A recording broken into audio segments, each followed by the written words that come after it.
Good afternoon, everyone. This is a special committee of the whole meeting of the County of Annapolis, January 13th, 2022. I imagine we should do, since it is a committee of the whole meeting, we should do a roll call. So I'll start with District 1. Bruce Prout. District 2 is Fuzzy Connell, but he's indicated that he may be late coming in. District 3 is myself, Alan Parrish. District 4. Alberto. District 5. Lynn Longmire. District 6. Alec Morrison. District 7 is David Hudson, and he's indicated that he can't make it today. District 8. Michael Gunn. District 9. Wendy Sheridan. District 10. Brad Redden. And District 11 is Diane LeBlanc. And she spoke to me yesterday, and she may not be able to make the meeting, or if she does, she may come in late. Clerk Connell has just joined the meeting. Well, there he is. Hi, Fuzzy. Okay. So the purpose of the Committee of the Whole meeting today is to hear from Stantec, our consultants with respect to the countywide planning project. And unless there's anything from any councillors at this point, I'll turn the meeting over for now to Mr. Hesseltine. Okay, thank you.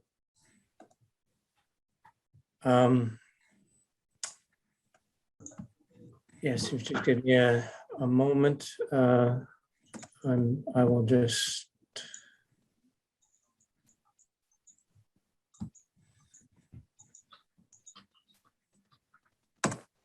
Sorry, just searching for the button. So I want to share a screen. We have a presentation for you. So if you just give me a moment, I'll get that up for you, I hope.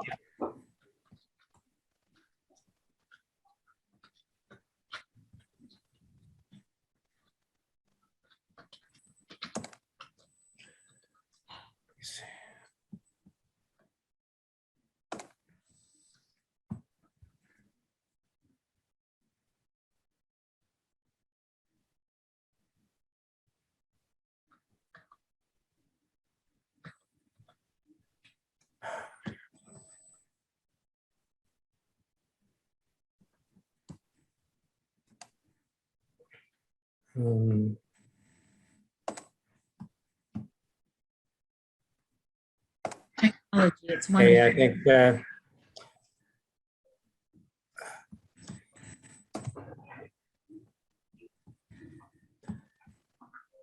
I guess I have to ask if you're seeing a blue screen with Annapolis County-wide plan review on it. No.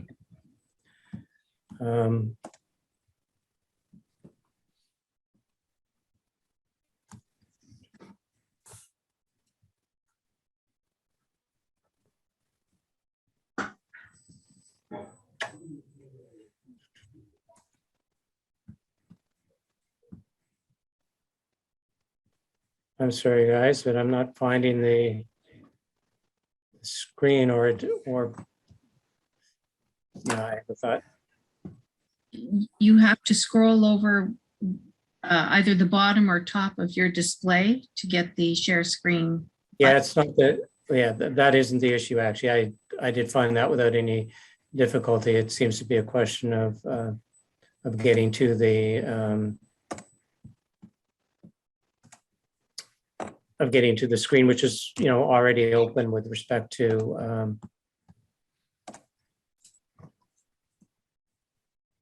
the presentation.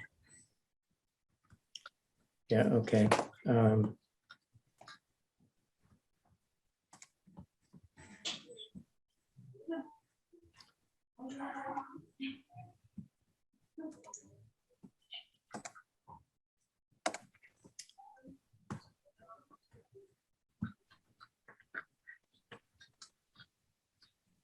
Well, Justin, can you hear me? Yeah, I can hear you. Is it possible for you to get the to share your screen and it's not the screen sharing. It seems to be a quick question of getting to the, Here we go. Something's on here now. We're seeing the blue screen now. I think it might be what I put up. yeah, okay.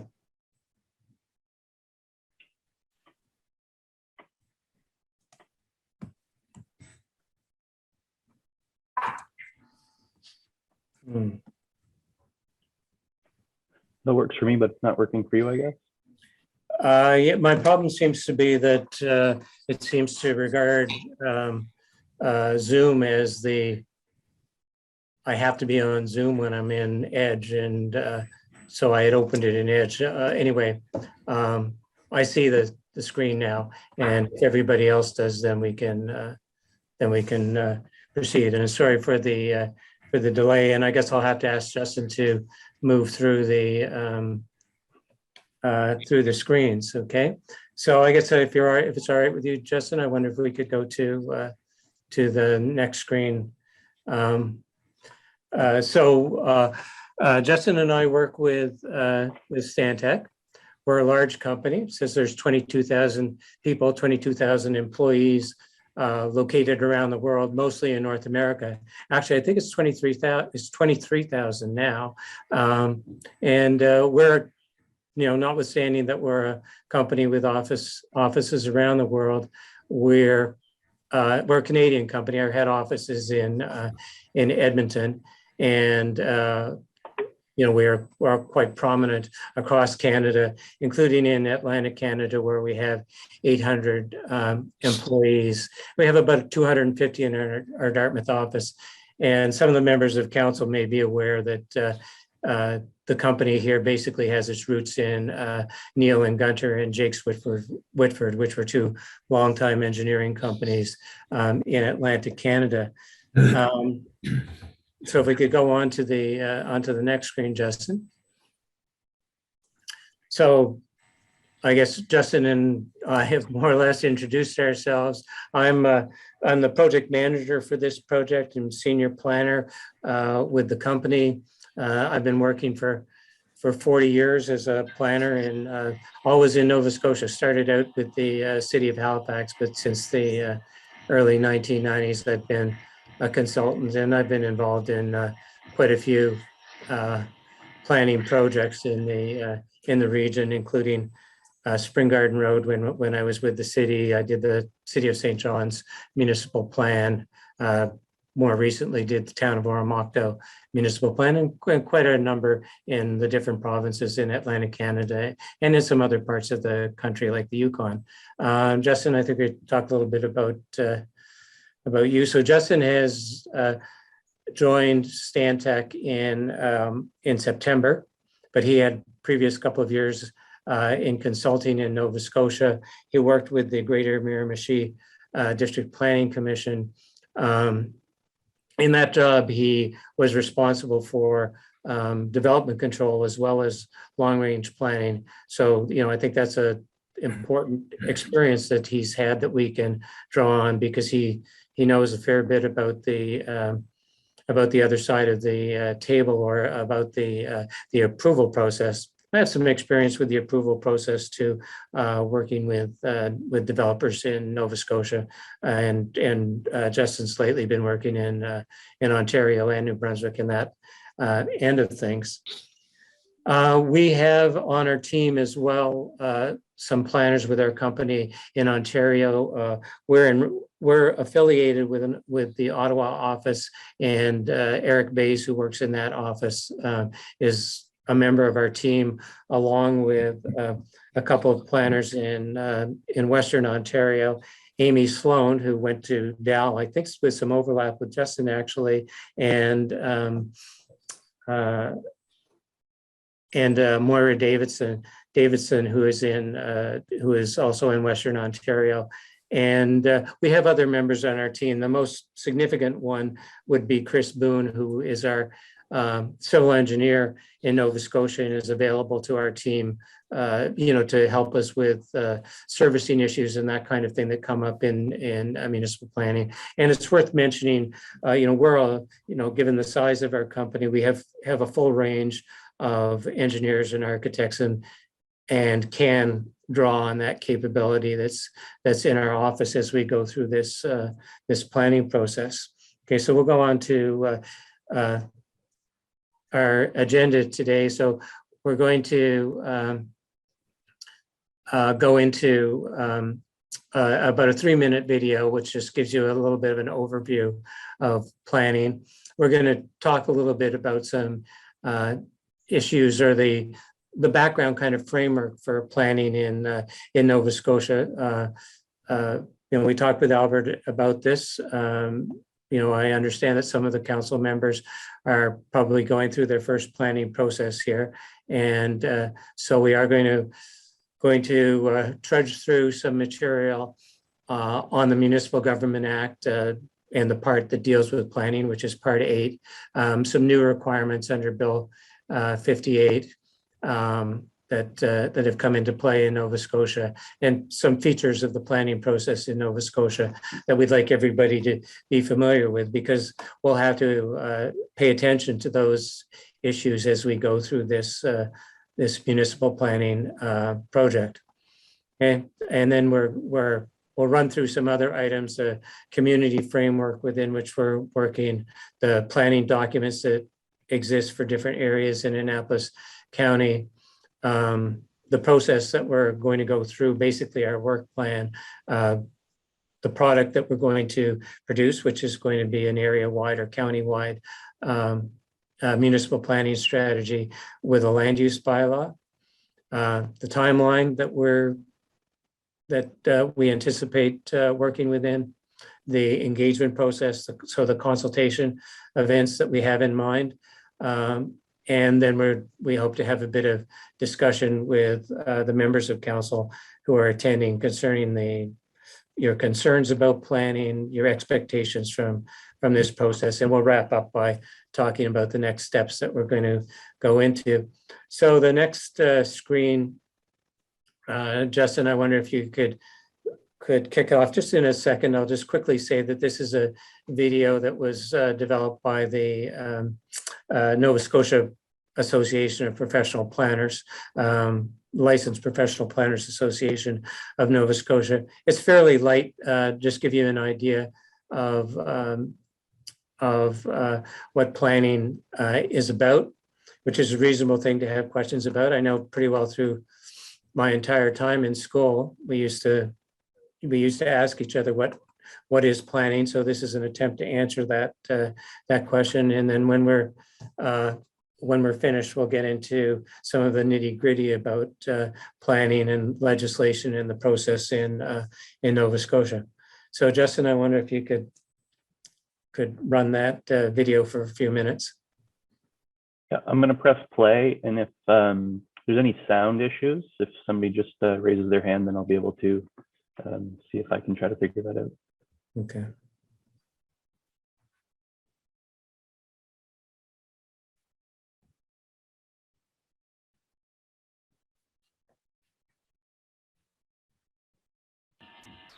We're not hearing anything, Justin.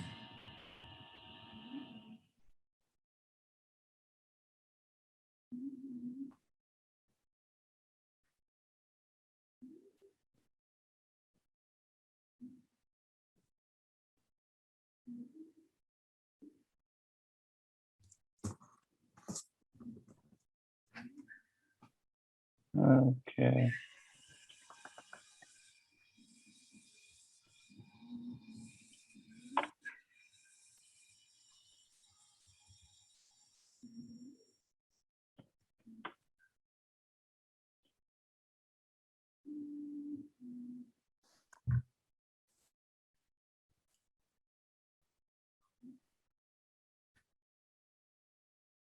No sound? No sound. No sound, yeah.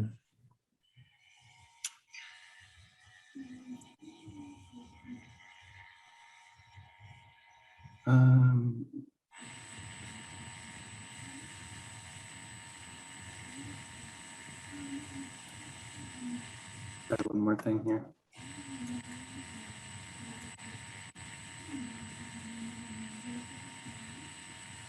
Can you hear that? No. can hear it on mine.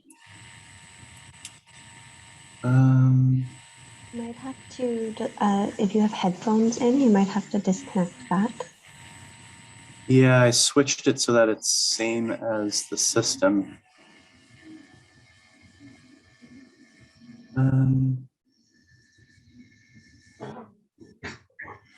Just gonna try to turn them off and see if that does the trick.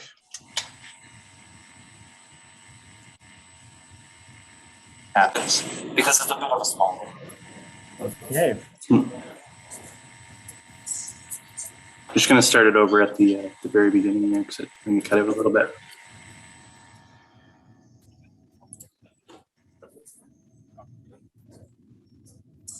No, we don't seem to have the sound again, Justin. You said no sound? No I'm not sound. getting it.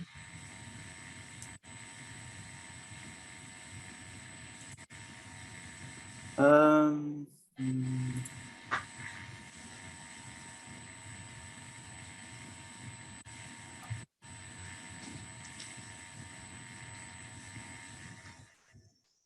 You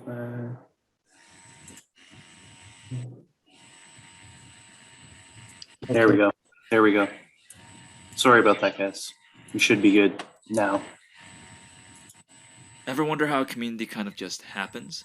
Because it's a bit of a small miracle.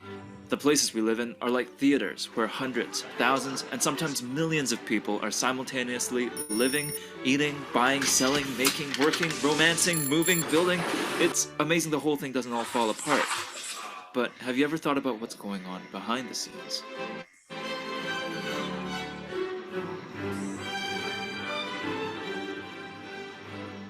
Before I go any further, I am not talking about event planning here. This has nothing to do with weddings.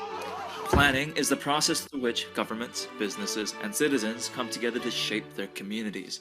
It's so important there's an entire profession dedicated to it. Planners. Like the communities they work in, the planning profession is complex and diverse. Some planners work on issues like housing, working to provide safe and affordable places to live in. Other planners work in transportation, improving networks of roads, trails, bus routes, sidewalks, and bike lanes to help everyone get around. But that's just the tip of the iceberg. Planners are also involved in architecture, protecting heritage, promoting energy efficiency, celebrating arts and culture, protecting the environment, and protecting places from flooding because climate change. The list goes on and on and on. And whether they work in government, the private sector, or non-profits, planners are tasked with finding solutions to those issues. They conduct research, consult with professionals, they analyze, try to predict the future, and in the process, they write reports, give presentations, talk to the community, create models, and make maps. They make lots and lots of maps. And when that all comes together, planners, well, they plan. They create policies and bylaws that help guide communities. No, lose the sound again. The future. It's so beautiful. But good planning isn't just a document. It's a process, one that consults and collaborates with people. It's key that planners recognize change and work with their communities to plan for it rather than being overwhelmed by it. But above it all, planning is an attitude, one that firmly believes that when people work together, they can make a difference. And that's planning in a nutshell, or at least what we can say about this profession in a minute or two. It can seem like organized chaos at times, but that's the hard work that goes on behind the scenes to make sure that our communities are places that are enjoyable and worthwhile to live in.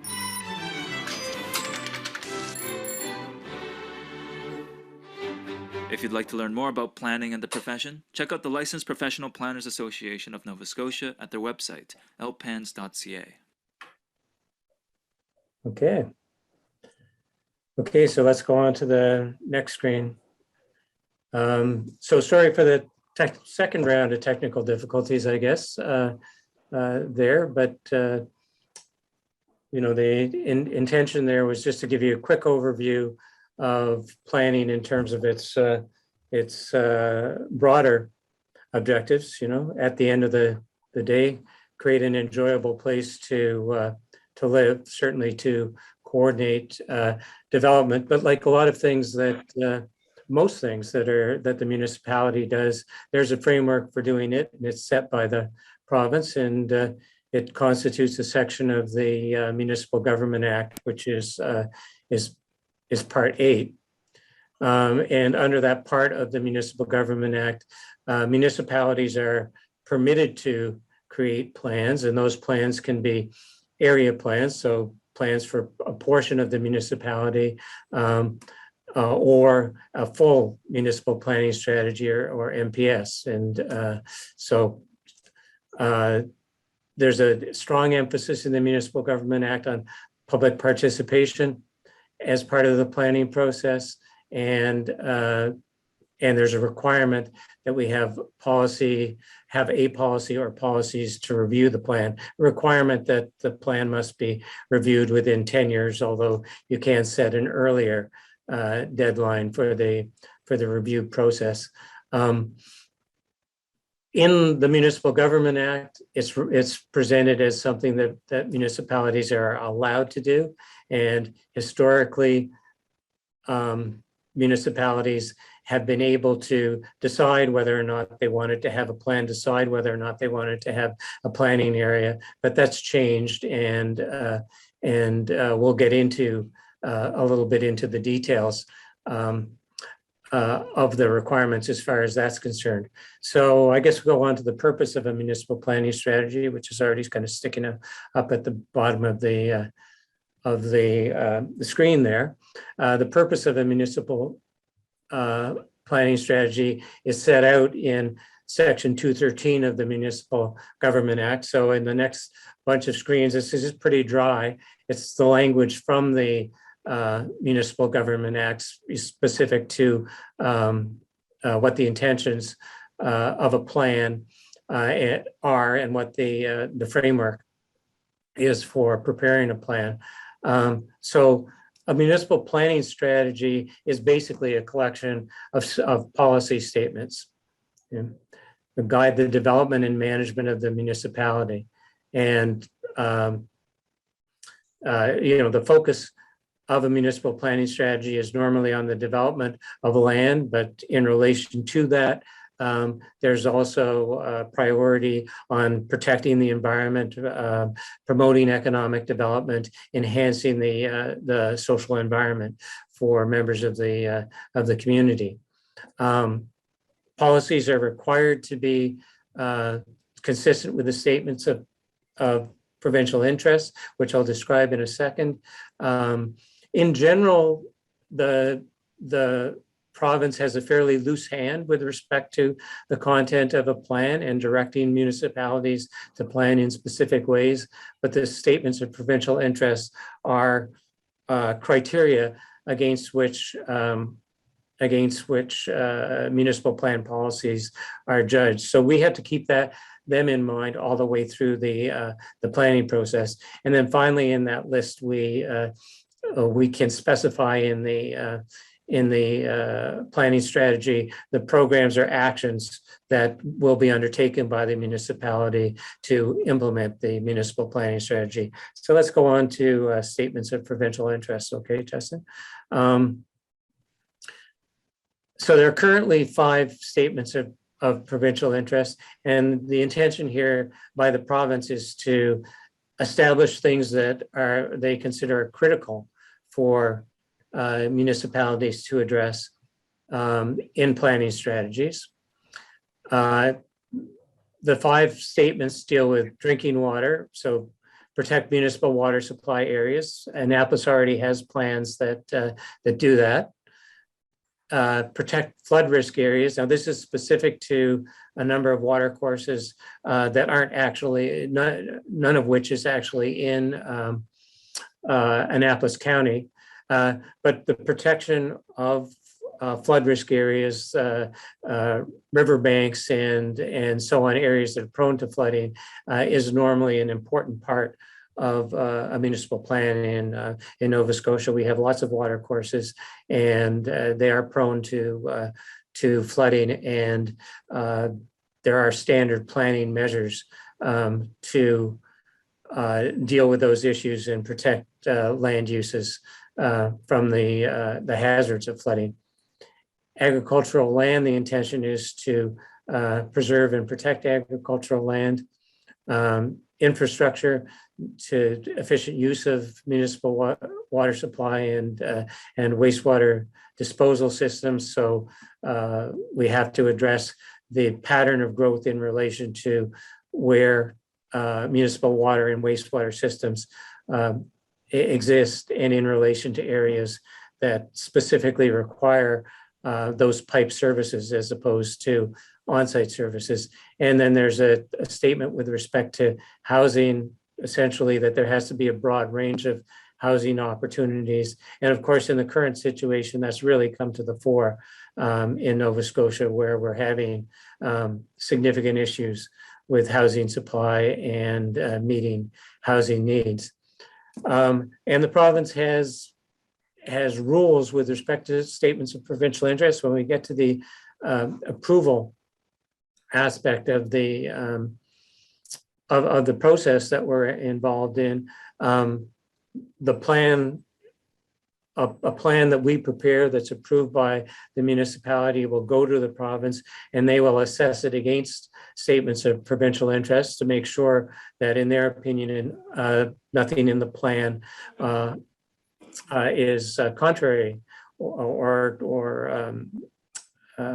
potentially contravenes a statement of provincial interest. And potentially, if they think it does, they will refuse to approve the plan, or in fact may take control of the plan. The province has given itself the power to implement an interim planning document that would essentially prevent development that would threaten a statement of provincial interest, which all sounds very strict and major sticks and so on. Generally doesn't come up there, certainly in that severity, but it's definitely, these are 5 issues that we have to keep in mind as we go through the planning process. So let's go on to the next one. Let's skip over mandatory planning requirements, Justin, and go to keep on going. Yeah. So statements of policy. Okay. This is quite lengthy and comes from is the following section of the Municipal Government Act. And I won't go through all of them because this goes on for several screens. Okay, but stick with the top of it for a second there, Justin, if you could. Yeah. So these are areas in which the municipality can adopt policies concerning its development. And as I say, it's a very long list, and we've highlighted in green the main language in each section. So a plan we certainly expect to include goals and objectives for the municipality. We're going to address the physical, economic, and social environment, protection and development of land. So these are the first few, and they kind of echo, the items in the purpose of the plan that we just looked at. And then we'll get into, and then it gets into more specific things that are related to land use management, like stormwater management and erosion control, excavation, preservation of trees, and so on in the course of development. And now I'll let you go on to the next few here. Yes, studies, municipal investments, dealing with non-conforming uses, the subdivision of land within the municipality, energy, and ultimately,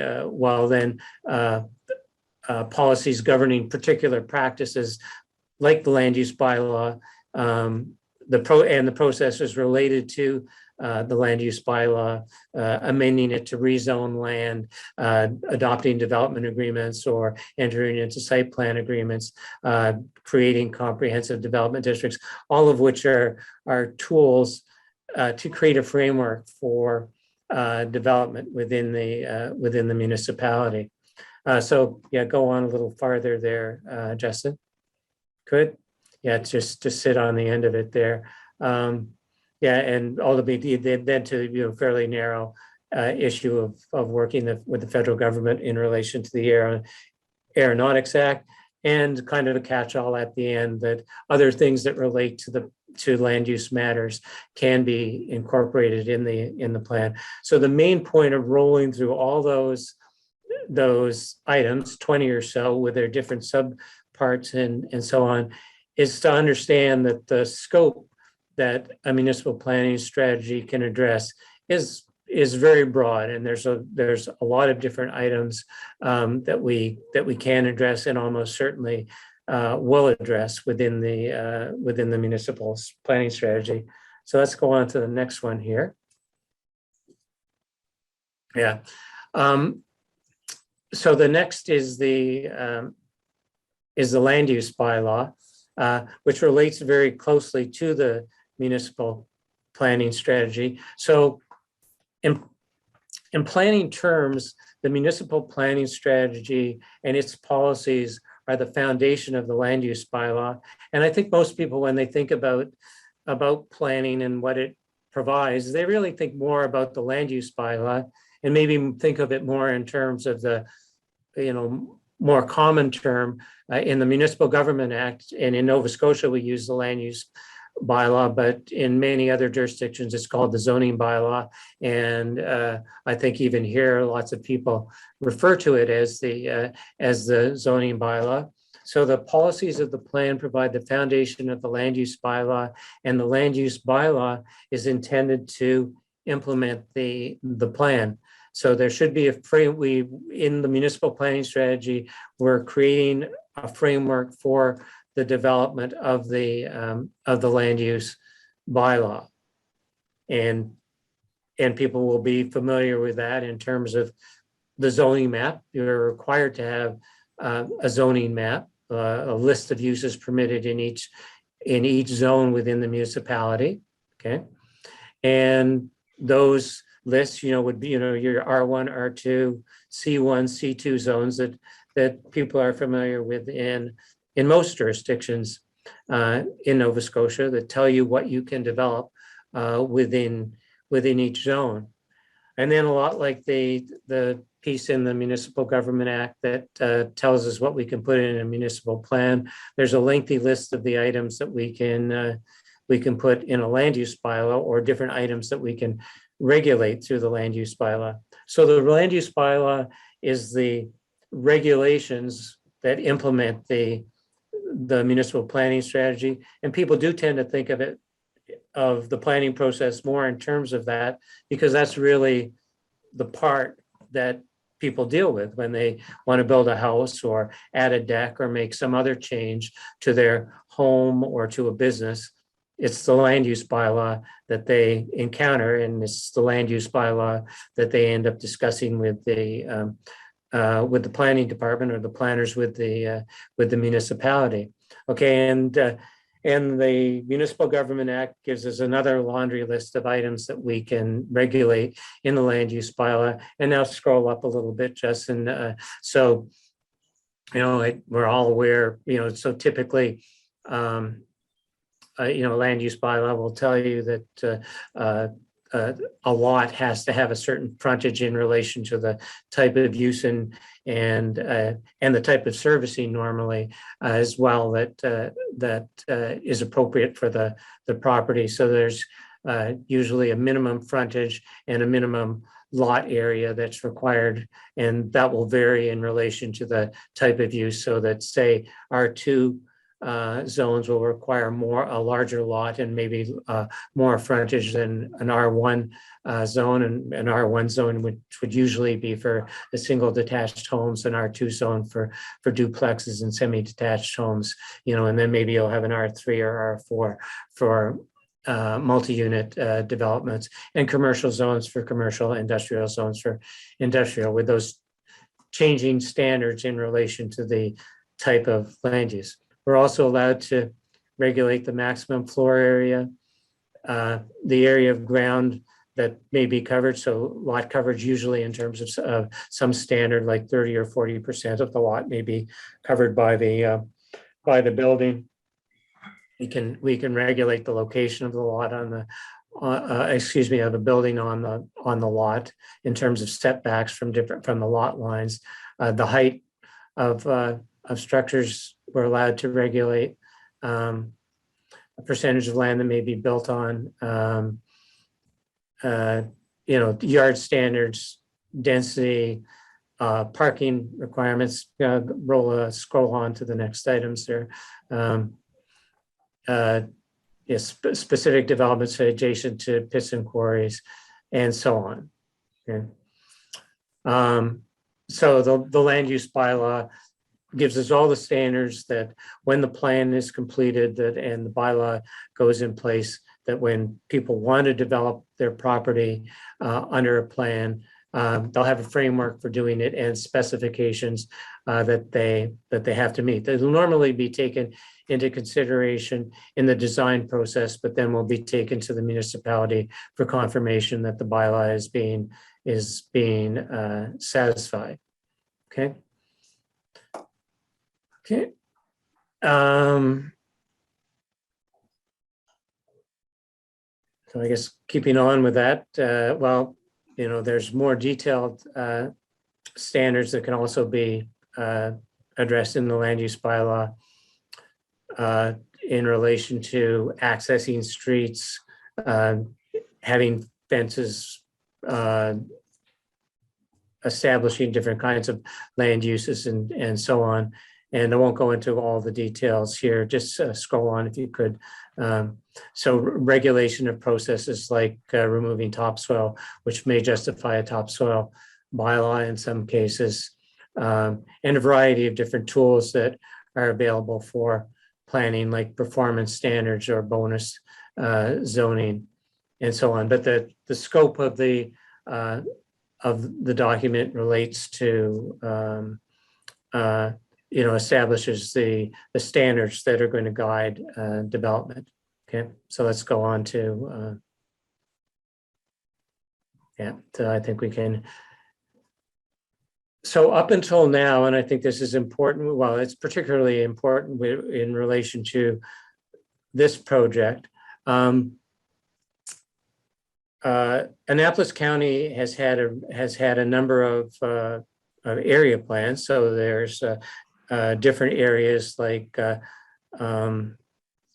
Clementsport or the area around Middleton and so on, the former town of Bridgewater and so on, that are Cornwallis Park, that are subject to area plans, and you have a plan for the remainder of the municipality that regulates wind turbines and establishes some standards for the development of roads in that area. Municipalities were not required until recently to have a plan that comprehensively covered the area of the municipality. But recently, in 2018, the province passed Bill 58, which require the municipality to prepare comprehensive plans. So that doesn't mean, it means now that all areas within the municipality have to be covered with a plan and zoning bylaw that will guide its development, so that the area that has been subject to a limited, or what we would have called a special purpose plan for wind turbines until in the past, now has to be is subject to a comprehensive plan that covers the whole area, that has to meet minimum planning requirements. And I think at this point then, Justin, I think we have something out of order there. I'd like to go back to minimum requirements.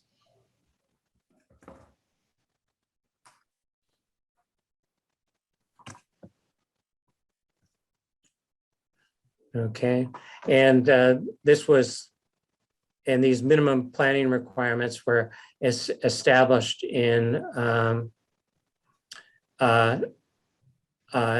conjunction with Bill 58 and indicate the standards that we have to meet. So within this context, again, there's some things that we must do that, and when I say we here, that the county of Annapolis and other municipalities in Nova Scotia must address specific requirements. So I wonder if you could scroll up so we can see all the mandatory content. I think, well, as much of the mandatory content as possible.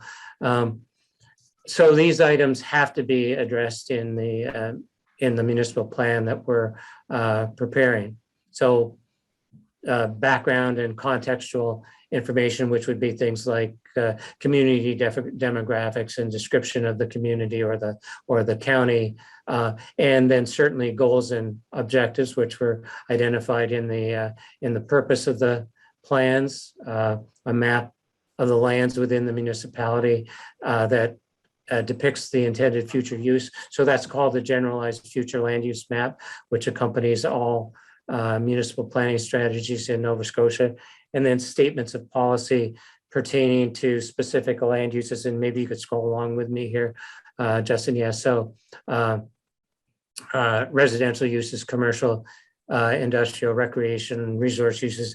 Essentially, they're saying here we need to have policies that address each broad land use category, because we're required in the land use bylaw to have zoning comprehensively for the entire municipality, and we're required to have a zoning map. So these policies provide the foundation for the zoning standards and the zoning map.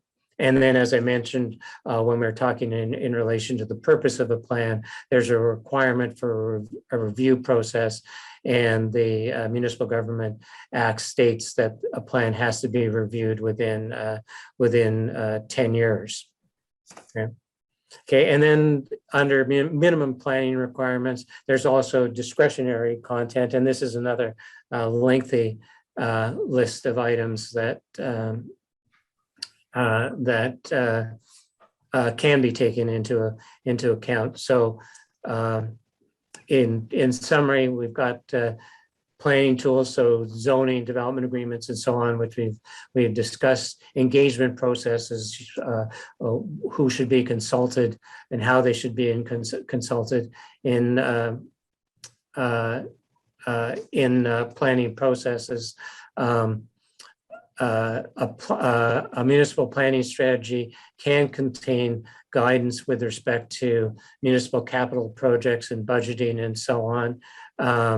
With respect to business promotion and economic development, so a common one would be a commercial development district or a business improvement area or business improvement district, which we've had in the province in different forms over many years. Measures to protect the natural environment, measures to address social issues like housing, which is in the forefront, as I've mentioned now, different social issues, food security, et cetera, accessibility. Sorry, if there's is there a question? Okay, sorry, I'm in the middle of the Zoom. Call me that. Okay, yeah, after 4. Thank you.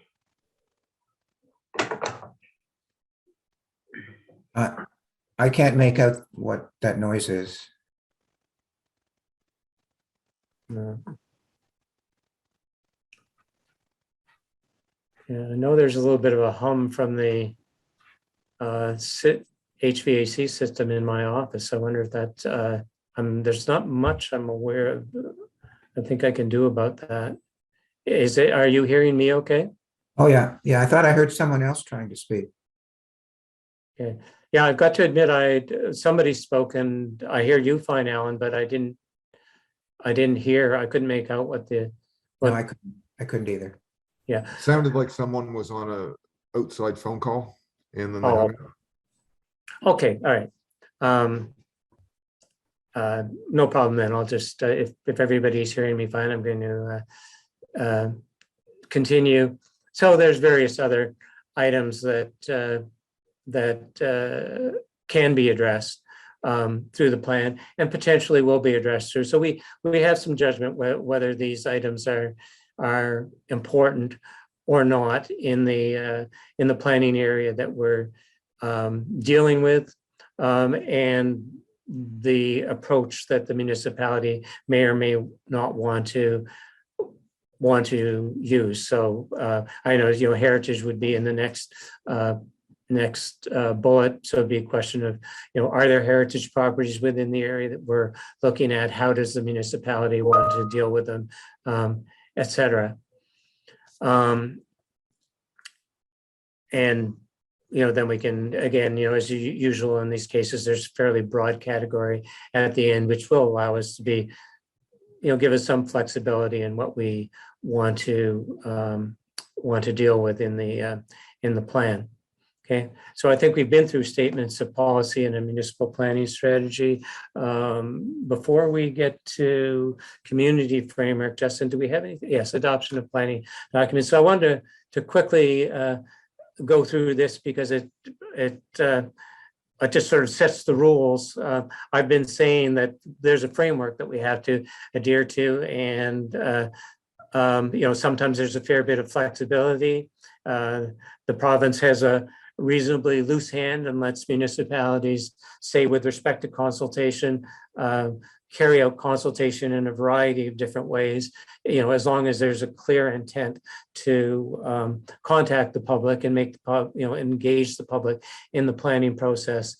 And we certainly intend to do that, and we'll explain that in our work plan. And we've also explained in our work plan the adoption process, but it's fairly rigid, and we have to keep that in mind. So when we've gone through the planning process and we have draft documents, they'll go to your planning advisory committee, which will review them with us and determine whether or not they're ready for council to consider for approval. And at that time, when the planning advisory committee determines that they are ready to consider for approval, they will make a recommendation to council.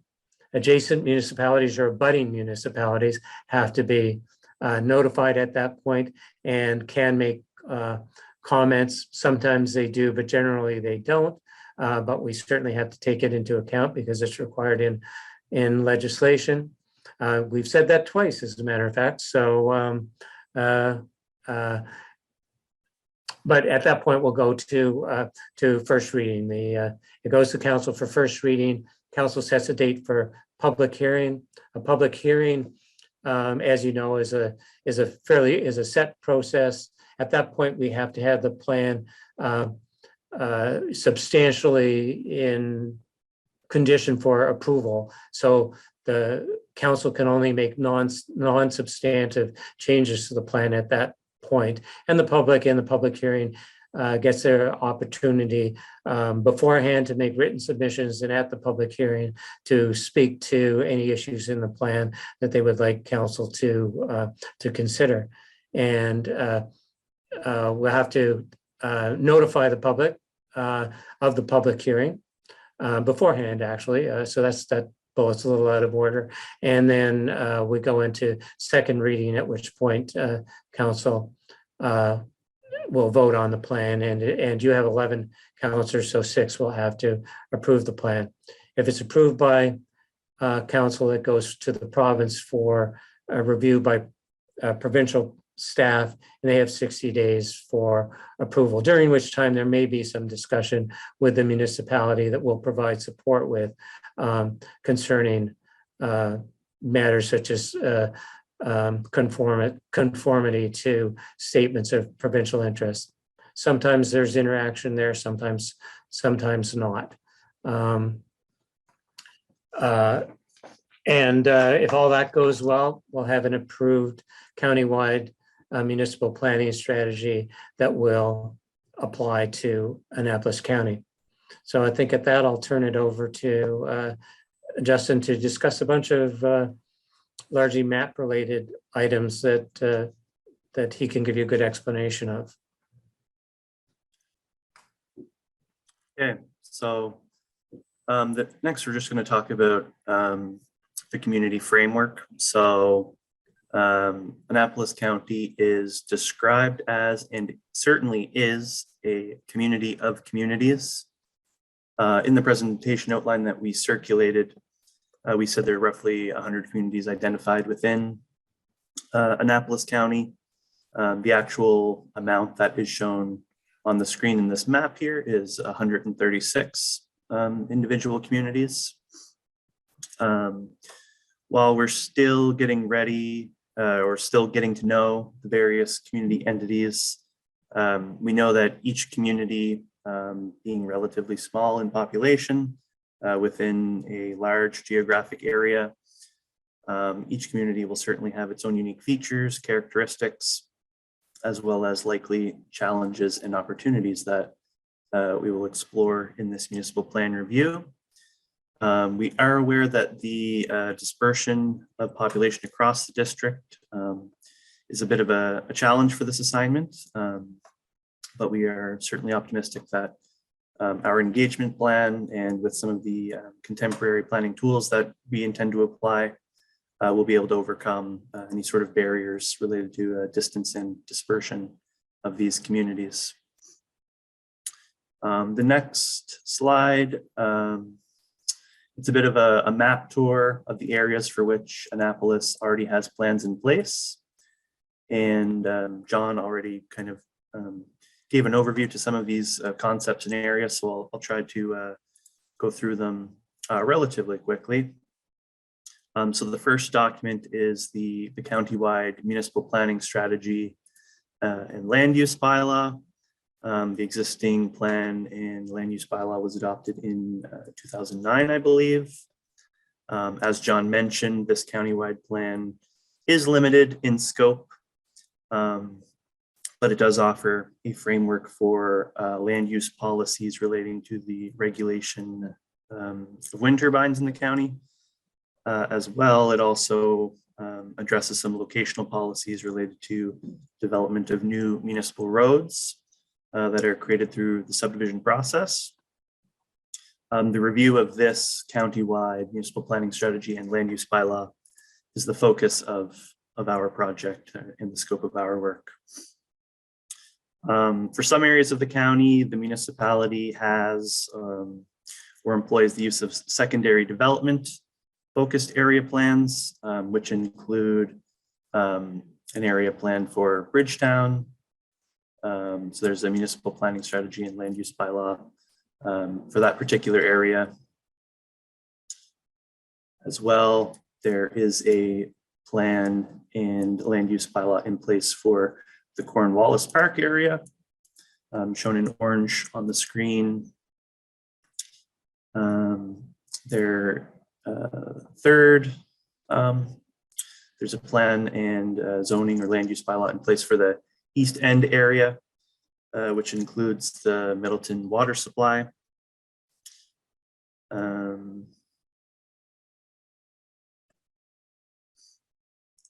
So just a note on those secondary development focused area plans, they are not subject to review under this process or the scope of Stantec in this case, but they are, however, worth noting. There's also some secondary water supply protection area plans throughout the municipality, which John alluded to earlier. Those are for the Lawrencetown water supply area, shown in purple on the screen there. The Margarettsville water supply area, the development of that water supply plan is currently in progress by the municipality. There is this actually probably should have went into one of the earlier slides above where I was talking about the specific area plans. There's also one in Upper Clements. This is not the same as one of the water supply protection plans. As well, there is a plan review in progress by the municipality for the habitation area, which is outlined in black on the screen here.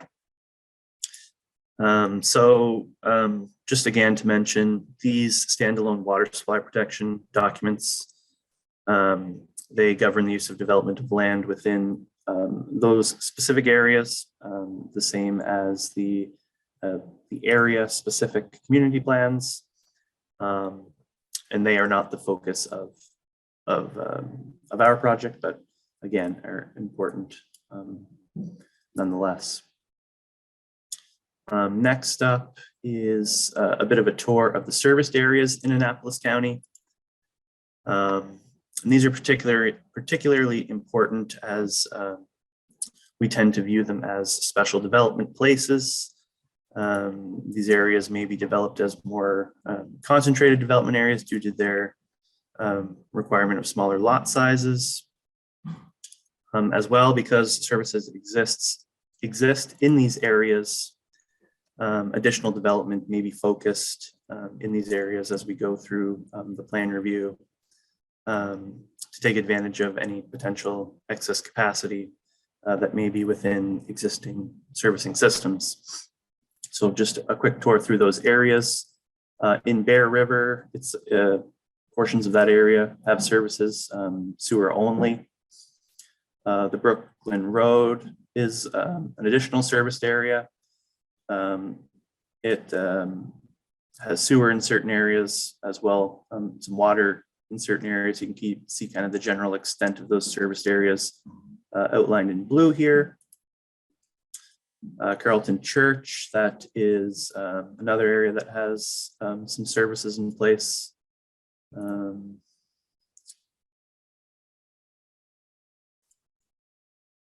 Cornwallis Park.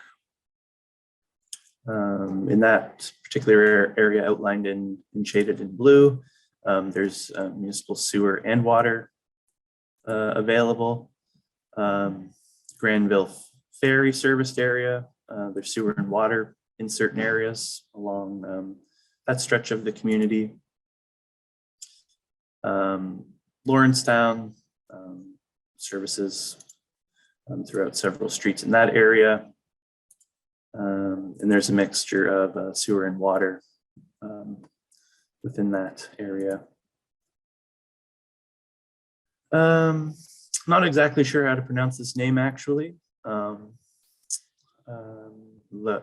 would say Laquille, but I could be wrong. I'm sure I will come to learn it.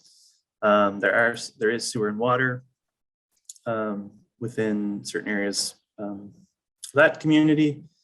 And Nicktaw, also one of several serviced areas in the community, which has sewer only actually. So in summary, the area within Annapolis County to which the county-wide plan review will apply is shown in green below.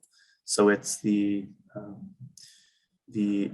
municipality exclusive of the areas that have the individual or area-specific plans in place or water supply protection plans in place. So the area shown in green on the screen here.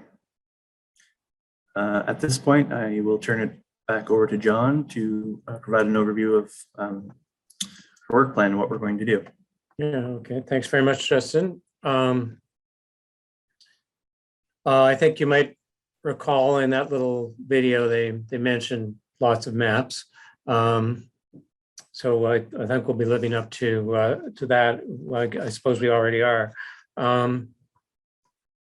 So what we're going to do, what our process is, is what we set out in our proposal for this work. We responded to the RFP that the county issued and were selected. I think our work plan was obviously central to that. We proposed a 6-phase work plan. And we're in the first phase right now. We're just getting started, but we've spent we've been at it for a couple of weeks already, getting familiar with the areas of Annapolis County. I have some experience working in Annapolis previously on a number of different things. So, I think, I think both Justin and I have a general idea of the layout of the county and so on. This process today is to get started on getting acquainted with the planning issues.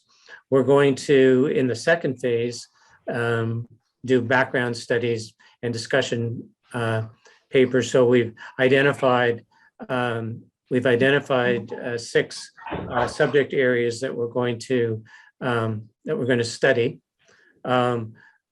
Could be adjusted subject to discussion with council today and discussion with Albert and his staff before we get going. But I think generally we're agreed that these are important things to do. I guess another foundation of the planning process is to ensure we have a thorough understanding of the issues that have to be addressed. Planning is basically the application of a comprehensive approach to decision making. So we want to know about things like population and demography and the environment. Obviously, land use is central, and so on. And what we're doing, or what we want to do in that process, is to establish a foundation, give ourselves a database really, to take to the public in the third phase that we've outlined, which is consultation and envisioning. Okay, we've already started some work towards that. So part of the consultation process is what nowadays we call engagement. 40 years ago when I started, we didn't call it engagement, but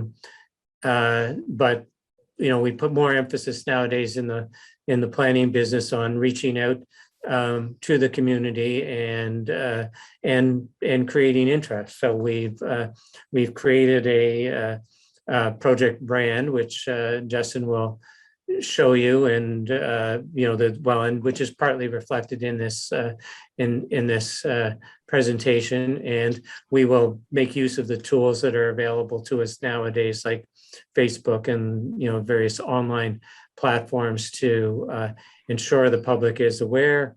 And we also have a program of public meetings where we'll meet with people in the districts of the county to maximize the opportunity for residents in Annapolis to meet us, to talk to us in person, and to be comfortable with their input to the planning process. Recognizing, of course, that the online approaches are not ideal for everybody, since there's sometimes issues with access. There's often issues with comfort and so on. But our approach will be to use the different outlets available to us to reach out to the public, to make contact, make people aware of the planning process. Okay, and that will lead up to a visioning process, and then we'll go to the next phase if we can. Okay, and then we'll collaborate basically with county staff and council to discuss what we've learned from the consultation process, establish what the priorities are, what the approaches are that we can use, that the municipality is comfortable with, for guiding and regulating land use and other considerations that we identify through the consultation process, so that we can then go into the development of the documents, the municipal planning strategy and land use bylaw, with an idea of what the municipality's priorities are, what their expectations are, or the approaches that they're comfortable with, so we can prepare those documents ready to take them to Planning Advisory Committee for review, interaction, modification in regard to with respect to that review, and then finally presentation for Planning Advisory Committee to determine whether they're ready to go to council. which will take us to the 6th phase, which essentially we've already presented when we presented the approval process for planning documents. It'll go to council for first reading, go to public hearing, go to second reading, vote, and then through to the provincial approval process. When the province has approved the documents, when they've determined they're satisfactory and so on, then the documents will be in place for the municipality, and our work will be done on this project. Okay. And so what we'll produce, this will be going back over some of the things that we discussed really in a lot more depth up to this point. We'll be producing 2 documents, and they won't be unfamiliar, I think, to residents in the area, since, as Justin just pointed out, there's many areas with area plans, and the countywide plan will take a pretty similar form to the area plans. They have land use bylaws. There will be land use bylaws and the zoning map accompanying the countywide plan. The municipal planning strategy will be a collection of policies addressing the goals and objectives of the municipality, addressing land uses. You may recall we're obliged under the minimum planning requirements to address all the different land uses in the municipality. And then it will deal with other issues dependent really on the consultation and, both with the public and with planning staff and council, that the community feels they want to see addressed by the planning strategy. And that further will dictate what the content of the land use bylaw will be. We're aware, I think it's worth mentioning here, that there are those area plans in place, and we'll certainly can give consideration to the form of those and the zoning approaches and so on that have been applied in those areas and are familiar to people in the municipality. But this is this is a new plan or an expanded plan for essentially for the most rural areas of the municipality. And again, as we go through it, this reinforces again that we have to keep in mind the provincial framework, the statements of provincial interest, the ultimate requirement that the planning documents will be reviewed by your abutting municipalities and ultimately by the province of Nova Scotia before they're approved.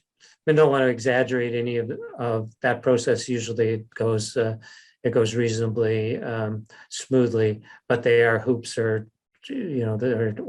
hurdles that we have to jump over in the course of the planning process. So I guess we'll go on to the next screen. Okay, I guess a project timeline. We, as is often the case, when we prepare a proposal, we set out a timeline in relation to the time that we prepared the proposal. I believe we submitted the proposal in September and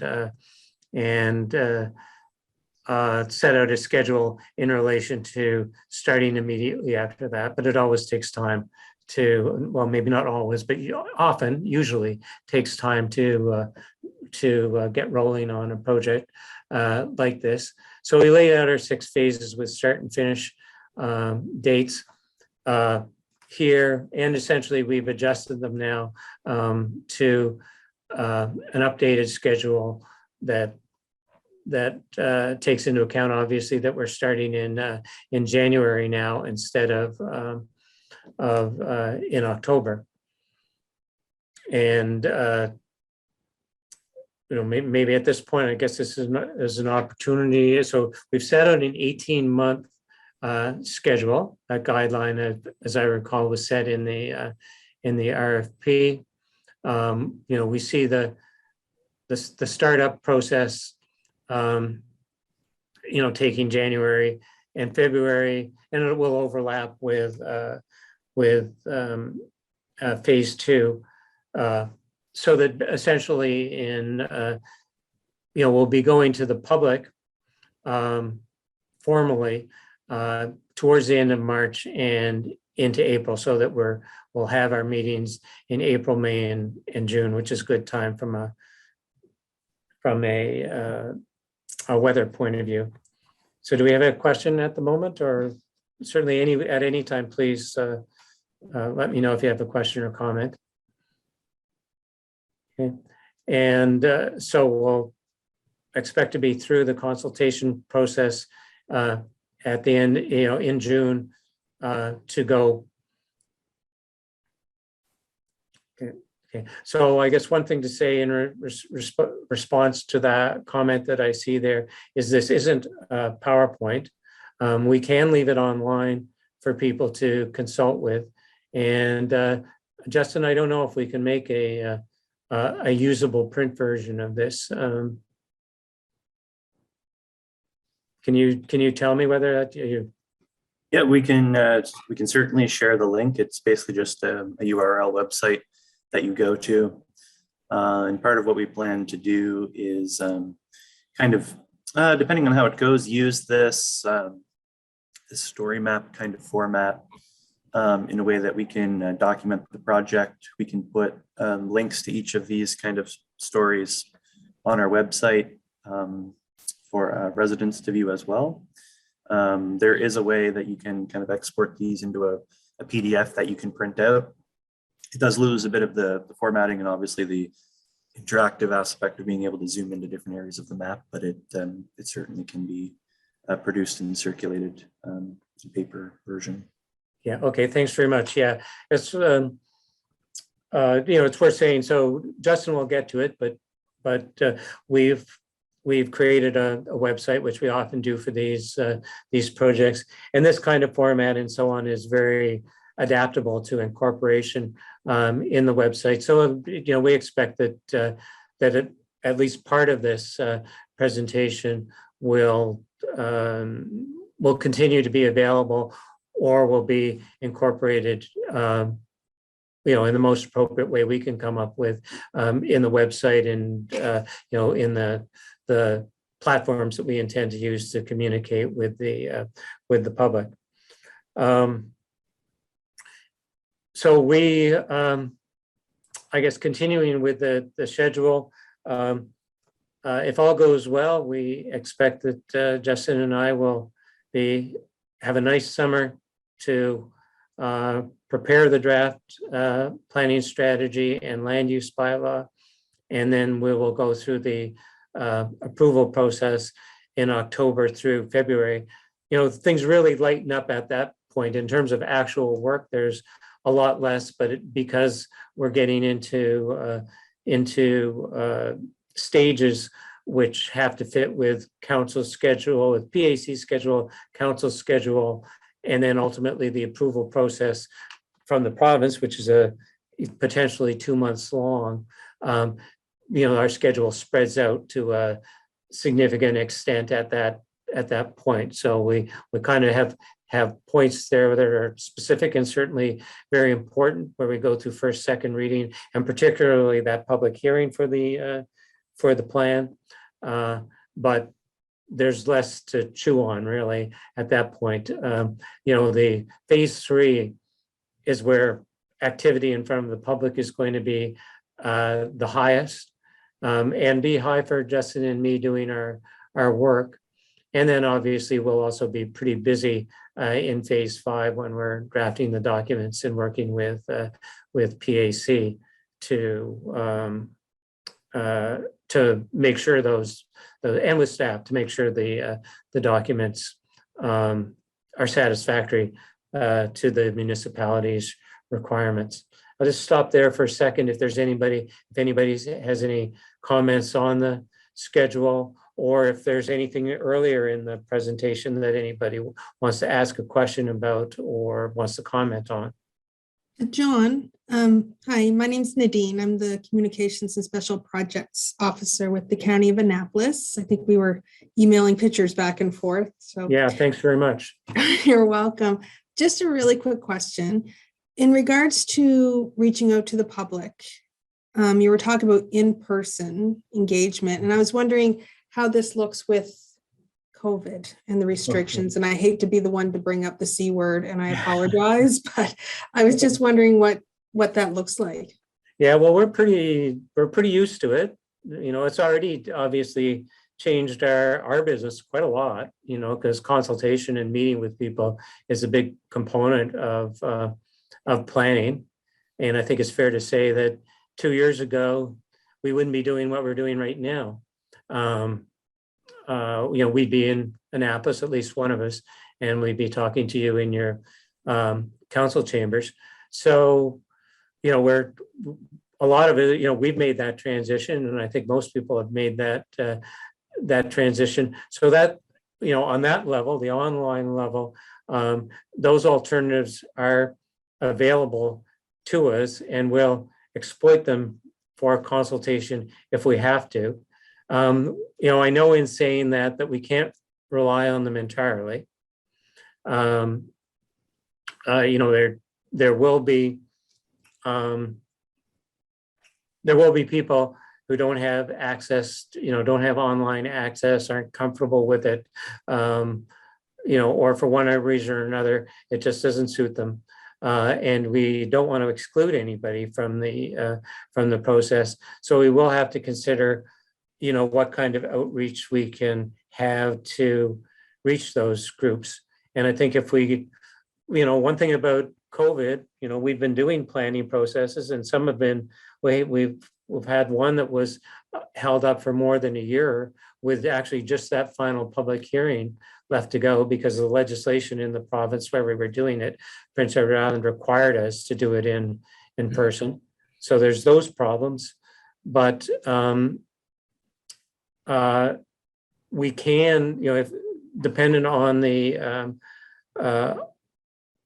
standards that are applicable at the time, we can adapt our approach. We're flexible, like we can have open houses with limited numbers in a session at a time.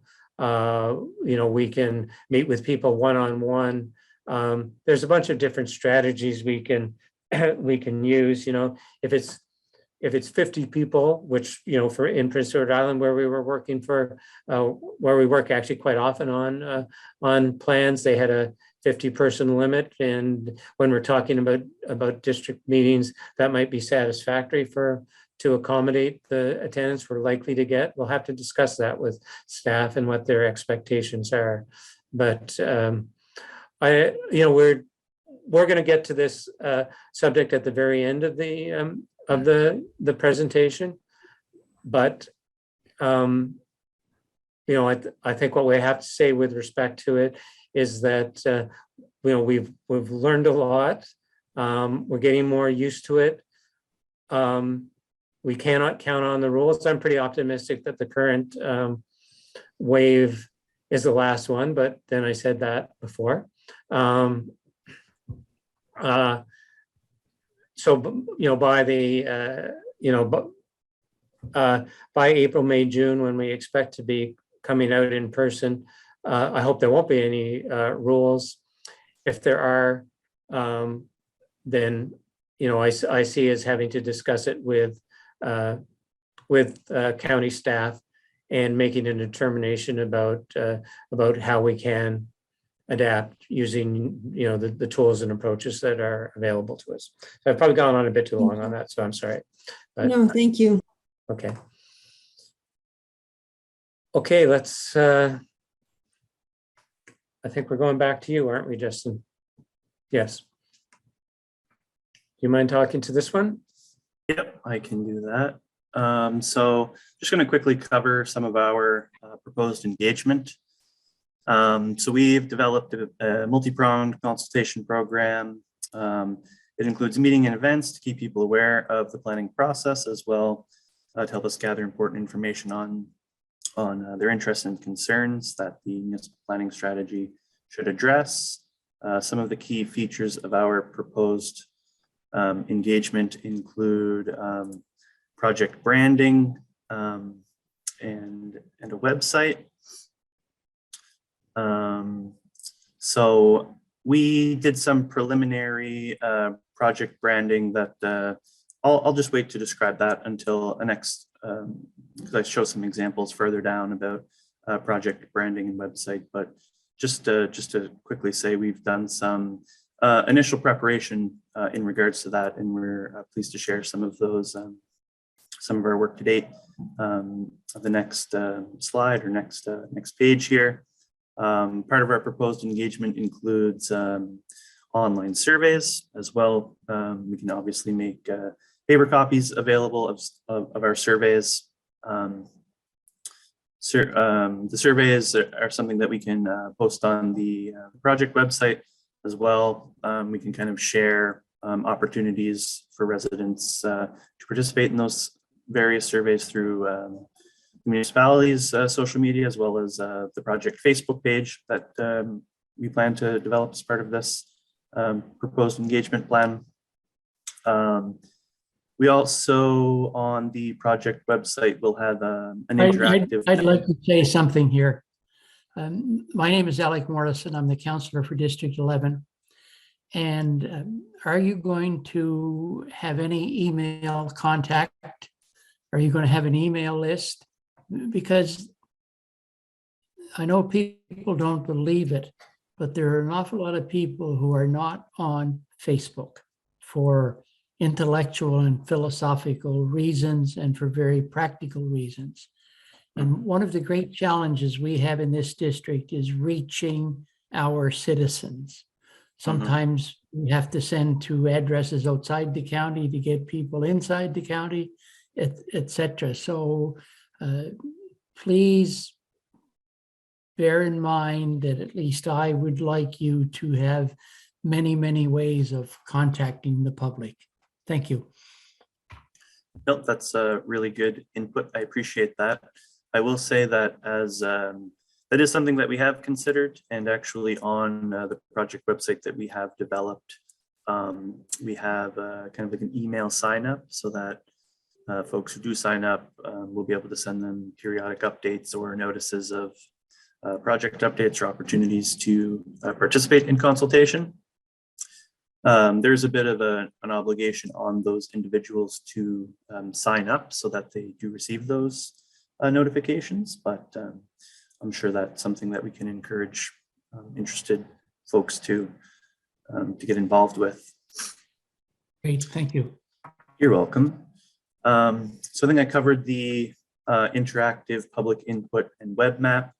One of the somewhat unique things that we propose to do in our proposal that was submitted was particular for children and youth. We feel that young people represent an important component of the population, and they certainly have a right to take an active part in decisions that will affect the health and well-being of their community. We kind of proposed it as something in the proposal that would be subject to agreement by the municipality as the client, but also the way that we saw this partnership rolling out involved collaborating with the Annapolis Valley Regional School Center for Education, particularly the staff or curriculum leads that are typically involved in like the social studies programming for children and youth. And the way that we see this project kind of unfolding, again, it involves some consultation and support through the school board, but we would essentially be able to utilize some of our background research, get that information in the hands of the students, so demographics of their community, some of the environmental considerations, transportation issues, essentially the content from those 6 background studies that John described. And we work with the curriculum leads to involve the children and youth in expressing their views of how the community should develop. If they have any kind of big ideas that can be included, artwork that could be included as a kind of visual aspects to the municipal planning strategy as we develop it, and ultimately gain an appreciation for how planning is linked to the many aspects of their daily lives and the future of their communities. Part of this slide on proposed engagement is just kind of checking to see if council endorses that project that I described. But before I pose that question, maybe I'll just cover some of these final aspects. So as part of the proposed engagement, we've also proposed, it's kind of gimmicky, but it does tend to get folks engaged actually, is a plan review t-shirt and promotion contest. So including some of the branding that we've produced, in incorporating that into a promotion contest, and we can use some of the email signups and sign-in sheets for community events to pull entries for that type of thing. We are planning district-based public consultation. So I believe there are, is it 11 districts? We're proposing consultation events in each of those districts, as well as a community visioning session, which John had described.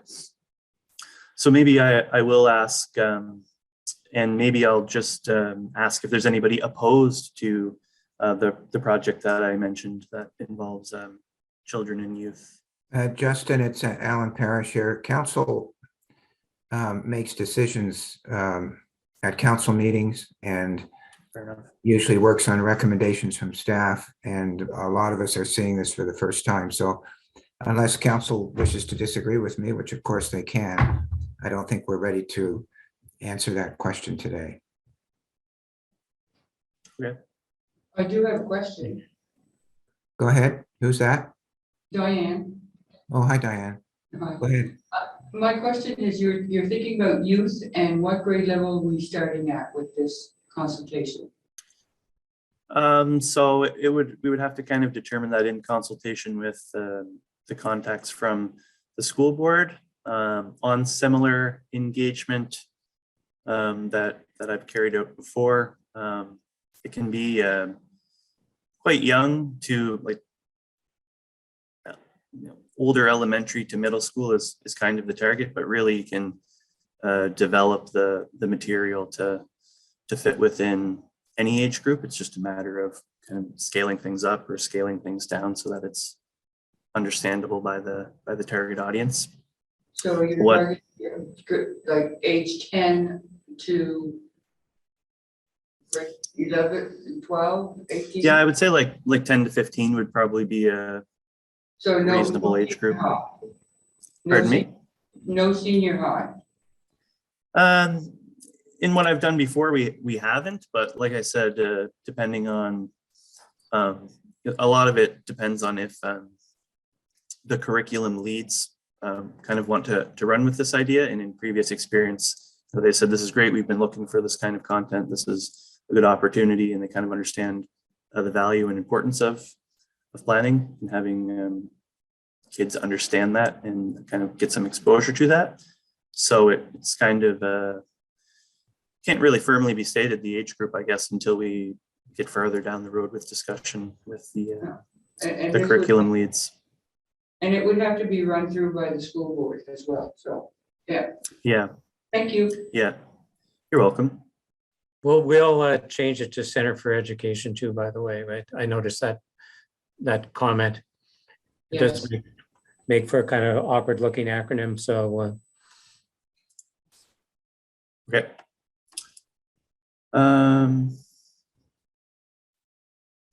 Okay, so I think that kind of covers off the proposed engagement.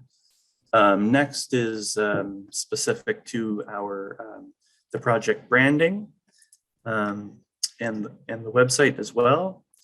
So we did a bit of work kind of at the outset of the project and had some initial consultation or input from county staff on this as well.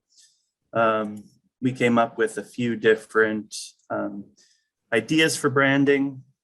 So the branding elements to what we've produced generally include a logo, as well as we kind of have been running with this portmanteau combination of words for plan, Annapolis, Planapolis. So we went through several iterations of different kind of concepts for branding. I'm just kind of going to go through them quickly on the screen here. This one isn't loading kind of slow. Oh, there we go. It was loading there. So different kinds of logo types, different concepts for graphics or images related to the project brand, logo colors and options, which generally are consistent with that existing material for the municipality, and ultimately have arrived on this this preferred concept.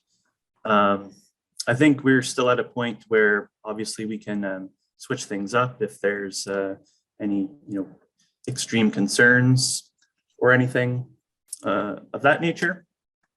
But that's just a bit of an overview of how we kind of arrived at this logo and concept and the name Planapolis. Yeah. Related to our website, so we've done some preliminary work to get that developed. We have Hold on.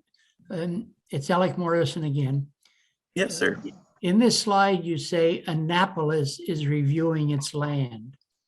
The word Annapolis is used in many different senses.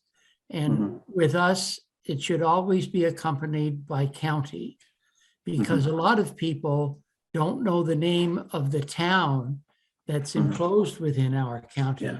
And they keep calling it Annapolis, when indeed its name is Annapolis Royal. So we need to be very careful about which Annapolis we're talking.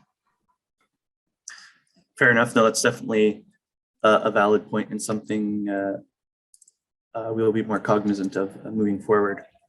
Okay, and you're saying County of Annapolis, eh? Okay. Yes. So we've there's a bit of theology there, and Nadine educated me in it, the difference between Annapolis County and County of Annapolis, but that can be discussed later. Okay. Sure. Okay, so just quickly back to the website we developed. We have a project website. The URL, it's presently a closed website. It's password protected until we're ready for kind of a public launch of this thing. But the project website is intended to be kind of the project portal. We plan to use it to facilitate ongoing communications with residents and stakeholders and the Annapolis community over the municipal planning strategy review process. It will also support our ongoing project management and communication. We can use it to post project updates. There's a calendar on the website for engagement events, an overview of our project team, a document library where users can view the current municipal planning strategy and land use bylaw for the entire county, as well as the area specific plans.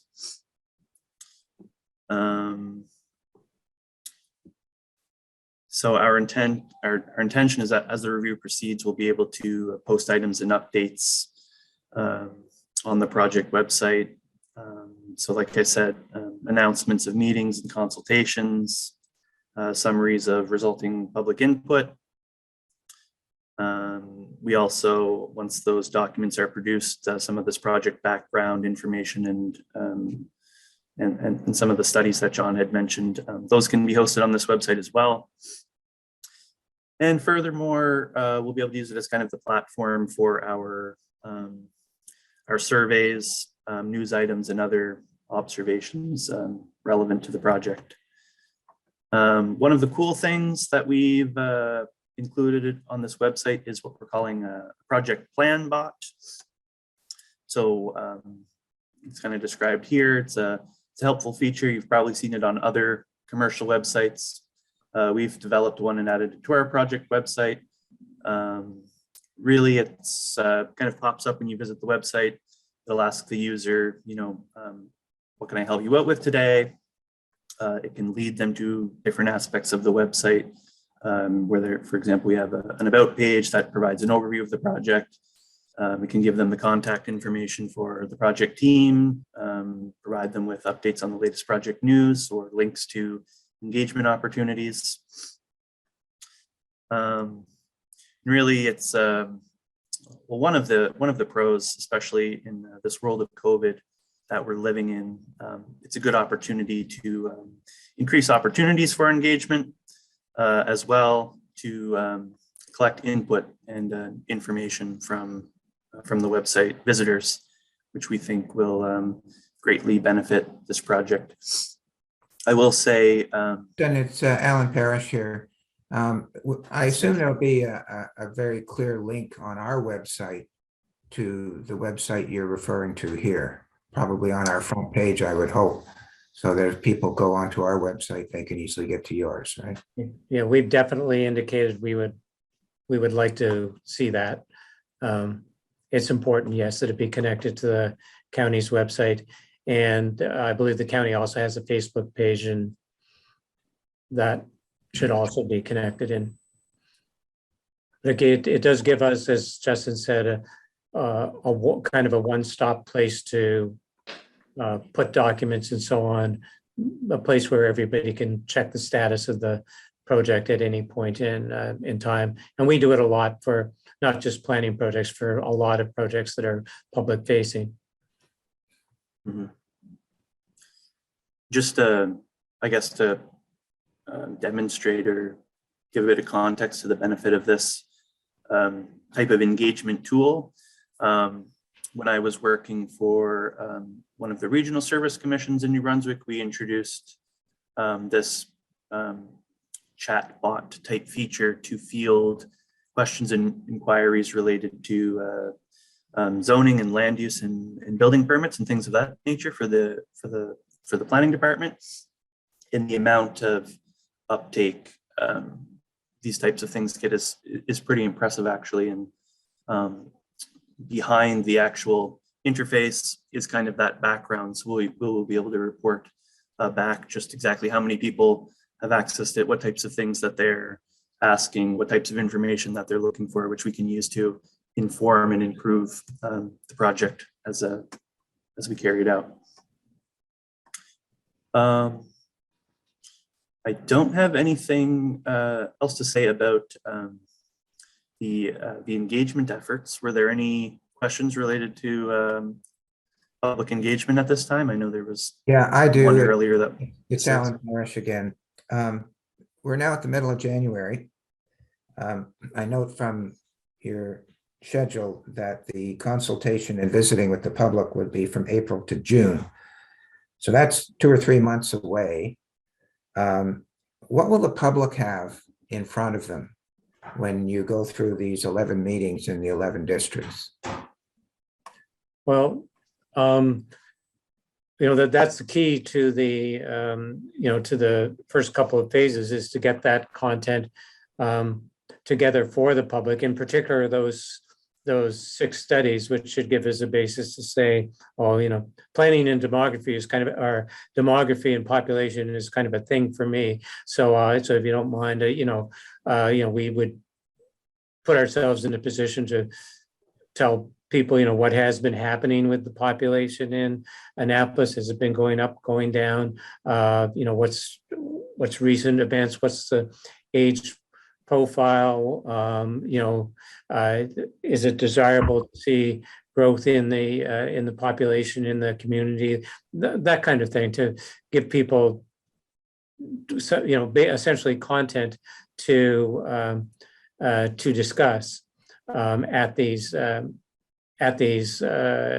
consultation sessions that we plan to run in April, May, and June, mostly in April, May, as I see it. So I take it there won't be a map. Oh, I expect there will be maps. Remember, planners make maps, so. So will there be a draft, zoning bylaw map or anything like that? Because I think that's what people are going to be really interested in seeing. Yeah, I appreciate that. I would expect we would have a land use map, but we don't want to go to the public right away with a set, this is what's going to be, this is what your land use bylaw is going to look at. We want to work with the public to get input to develop that zoning map. We may have go so far as a draft future land use map, but it'll be largely based on what the existing land use in the community is. We don't want to get too far down the line. So you'll have I don't know if I've ever seen a current land use map. Does one exist, or are you creating it? No, yeah, we'll have to work with the data available to us to establish that. But it would be too early to present a zoning map, and we need to get an idea of current land use preliminary to establishing what zoning should be. Thank you.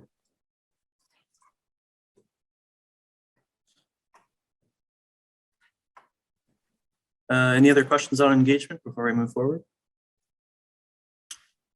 Seeing none,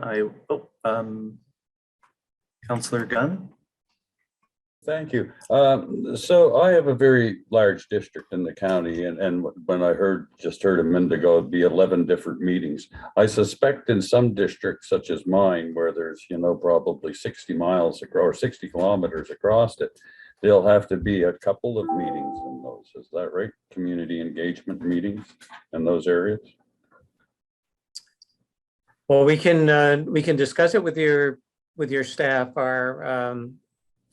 As I recall, our specifications, in particular our budget, talked in terms of 12 meetings. But if there's likely to be a logistical problem for people to get to a meeting, from within a particular district, we're certainly open to discussing that with staff and ensuring that people have equitable access to these sessions.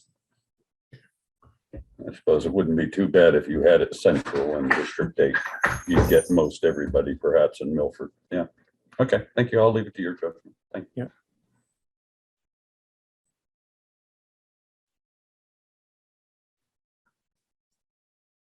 Yeah. Okay. Do I turn it back over to you at this point, John? No, I think I'd like to leave it with you if you're comfortable with it. Sure. So this is kind of your opportunity to give us some preliminary input. I'm going to send a link to a survey. I just sent that in the chat. It's a relatively short survey. Can you guys see it on the screen here right now, actually? I know I can. Yes. So it's a pretty simple survey, but we're just trying to get some initial or gauge your initial ideas of what you feel to be the most important planning concerns. So if the users who are present, councillors who are present in this meeting could click the link, and maybe we'll give everybody 5 minutes or something like that to complete it. There's only yeah, there's 3 questions to the survey. So start with selecting who you are. And then if you can kind of, it is a long list, but if you kind of just serve it as a checklist and check off only the issues that you feel are important to you. So if there's something that you think it's not really of any type of interest to you, I wouldn't select it. It won't be super helpful if everybody clicks everything. A lot of these things, essentially every single item is something that could be considered in one way or another in a municipal planning strategy document. Really what we're looking to do at this point is determine what the primary or most prevalent concerns are amongst council. So with that, if there are not any questions, maybe we can just leave it to folks 5 minutes, and then we can check back in. Yeah, maybe I'll just interject at this second. I realize we've been talking well, it looks like an hour and 3/4 here. And so, 5 minutes maybe also be an opportunity to take a break. I guess I want to ask if it's sufficient to deal with the questionnaire, and if anybody needs to get to the washroom or anything like that.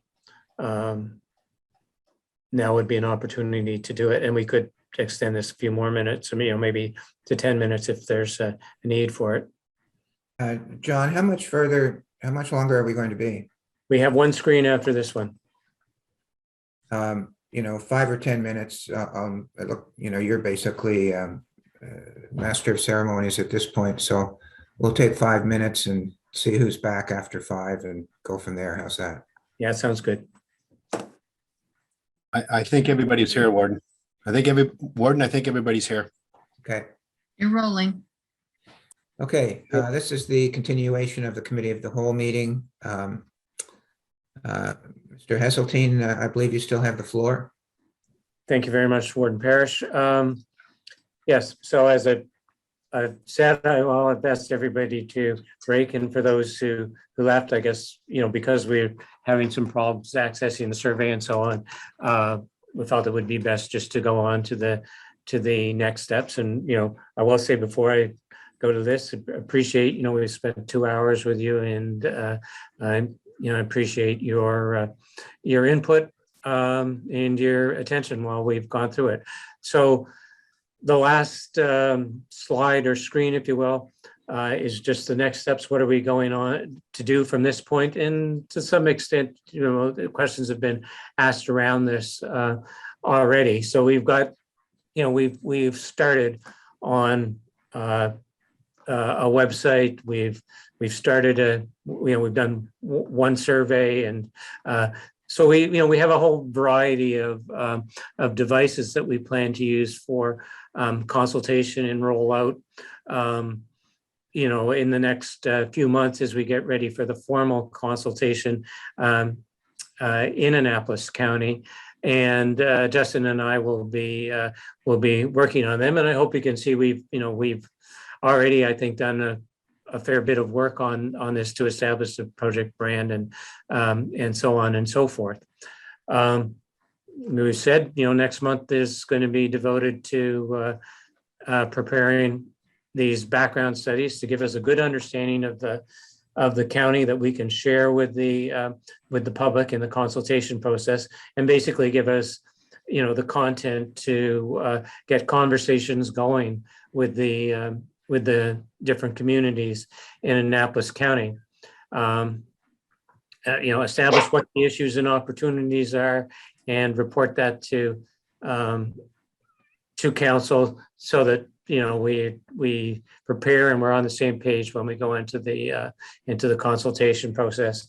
And I was asked a question about COVID previously, and I think I went on quite a bit of length about it, so I won't go over it again. Beyond saying We'll have to see what happens. We plan to be flexible. We've learned a lot about this in the past couple of years, and I think we can adapt. Although my most fundamental hope is that 3 months from now, I hope we won't have to worry about it. But I think for the rest of our lives, we'll worry about it to some extent. Okay, so I think, thank you very much from Justin and I for taking the time with us. And maybe on that, we'll give you one last opportunity before we sign off to. I see Councillor Connell has a question. If I can just interrupt first, John, if there's no more slides to come, can you stop sharing your screen so we can see the group? Yeah, that would be Justin. Okay, there we go. Somebody, thank you. Where am I? Councillor Connell, you have a question?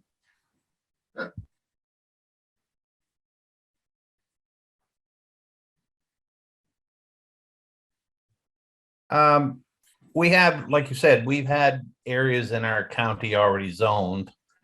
And you mentioned the interest of the province, but in some of the lands outside of our zoned areas, I know of 3 sections of land right now that is for sale for gravel pits or quarries.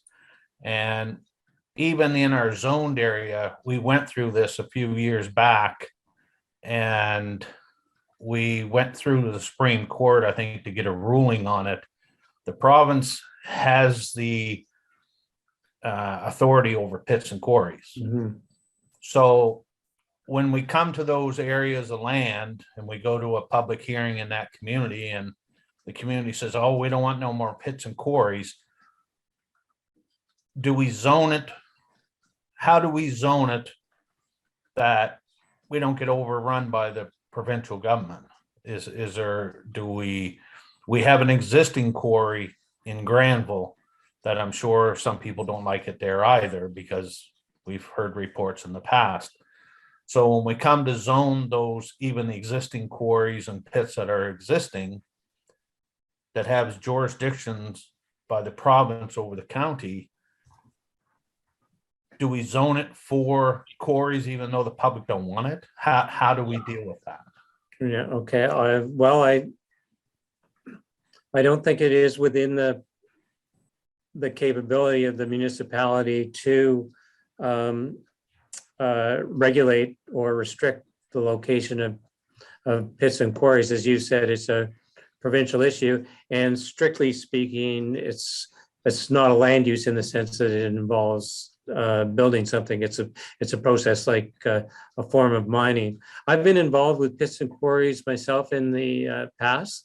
So I know a little bit about it, but it's a few years ago, so I'm kind of reluctant, as I stand here without having looked at the issue, to say anything definitive about what we can or can't do.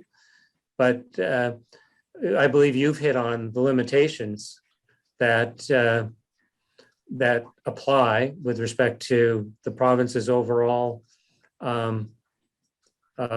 jurisdiction over pits and quarries. You might have noticed in the specifications of what can go into a municipal plan that they do mention pits and quarries, that they refer to, but they refer to land uses in the vicinity of pits and quarries, not pits and quarries themselves.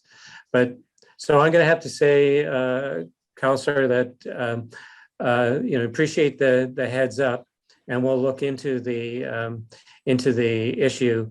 And I appreciate that we'll have to be ready in those areas where there's concerns with pits and quarries to have a coherent response about how the municipal planning strategy can deal with it. Yes, because we've already, the previous Liberal government stopped all pits and quarries to be, new pits and quarries to be opened in Annapolis or in Nova Scotia, I think. Mm-hmm. But he's not there.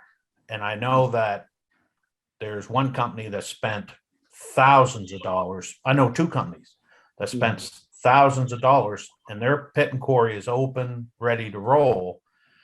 And I know that in one aspect, the people that live in the area doesn't want it, and they think by us zoning is going to stop it. So I just want to have you prepared when we go in these communities.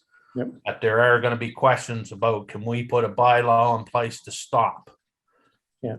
And that's what, because I think zoning, some people think zoning is going to fix everything. Yeah. Yeah. Okay. Well, they appreciate that. And actually, you know, the issue that you brought up, well, in our further communication with the counselors, this is exactly the thing we're interested in. You know, are there issues with scrapyards? Are there concerns about you know, the level of regulation in a municipal planning strategy, and you know, in areas that haven't had this level of regulation in the past? You know, these are the kinds of things that you know, it's very valuable for us to identify before we go to the public. Yeah. Okay, thank you. Anybody else?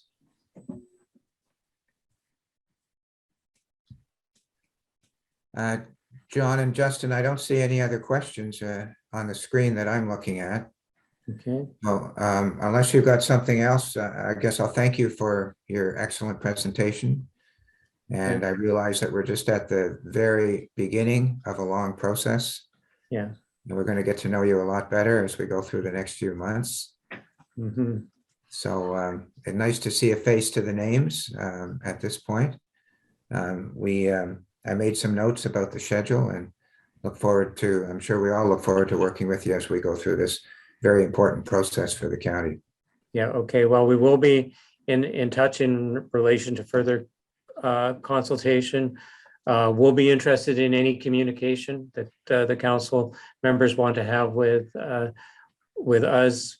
As I've said, you're a very important kind of conduit to the public, and you know, in relation to identifying the issues that we have to deal with.